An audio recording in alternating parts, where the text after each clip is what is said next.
UP board class 10th या high school का हिंदी का पेपर 24 मार्च को है और पिछले प्रश्न पत्रों को उठा करके अगर आप देखेंगे या पिछले प्रश्न पत्रों का आप अवलोकन करते हैं तो उसमें देखते हैं कि यहाँ पर लेखक के जीवन परिचय से संबंधित प्रश्न पूछा जाता है। यह 3 अंक का प्रश्न होता है।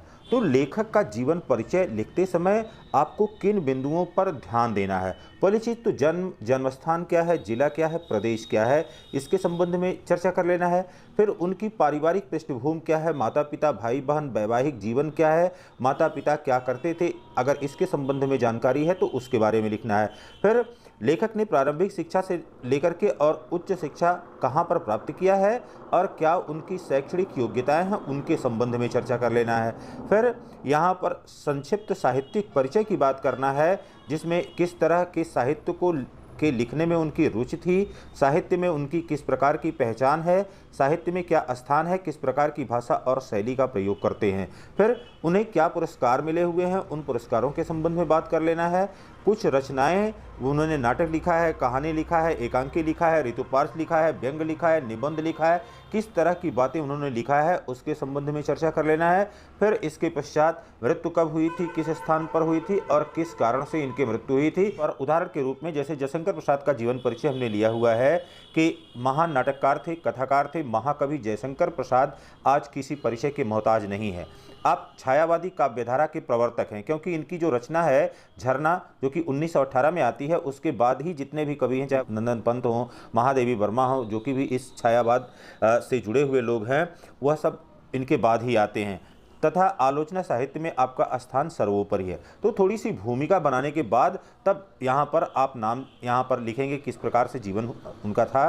तो जयशंकर प्रसाद का जन्म वाराणसी या उत्तर प्रदेश में एक प्रसिद्ध और समृद्ध साहू परिवार में 30 जनवरी 1890 ईस्वी को हुआ था। इनके पिता का नाम बाबू देवी प्रसाद और माता का नाम मुन्नीबाई था। जयशंकर प्रसाद का प्रारंभिक जीवन संघर्षों से भरा था, क्योंकि जब इनकी उम्र या आयु केवल 11 वर्ष थी तो उसी समय इनके पिता की मृत्यु हो जाती है। 15 वर्ष की आयु होने पर इनके माता का स्वर्गवास हो जाता है और इनके बड़े भाई का देहावसान जब इनकी उम्र 17 वर्ष होती है तभी इनकी मृत्यु, मतलब बचपन इनका काफ़ी संघर्षों का था।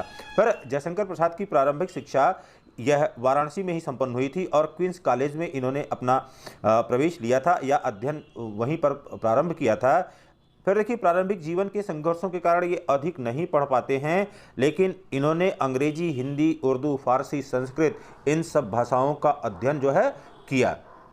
तो देखिए बेटा, यहाँ पर क्योंकि हमने कहा कि प्रारंभिक जीवन काफ़ी संघर्षों का जीवन था, तो स्वाध्याय पर ही इन्होंने हिंदी, अंग्रेजी, संस्कृत, फारसी, उर्दू, इन सब भाषाओं का ज्ञान प्राप्त किया और अपने जीवन काल में इन्होंने क्रमशः विंध्यवासिनी देवी, सरस्वती देवी और कमला देवी से विवाह किया। प्रथम 2 पत्नियों की मृत्यु क्षय रोग के कारण हो गई। अपने अंतिम समय में जयशंकर प्रसाद भी क्षय रोग से ग्रस्त हो गए या टीबी से ग्रस्त हो गए और 1937 में इनका स्वर्गवास हो गया। फिर साहित्यिक उपलब्धियां क्या थी? नाटक लेखन को इन्होंने एक नई दिशा देने का प्रयास किया और छायावाद के प्रवर्तक होने के कारण इस युग को प्रसाद युग भी कहा जाता है। अपनी आरंभिक रचनाओं में ब्रजभाषा का प्रयोग करते हैं, लेकिन बाद की जितनी भी रचनाएं हैं बोली देखने को मिलती है। अब यहाँ पर नाटक लिखा इन्होंने, उपन्यास लिखा, काव्य लिखा, कहानी लिखा।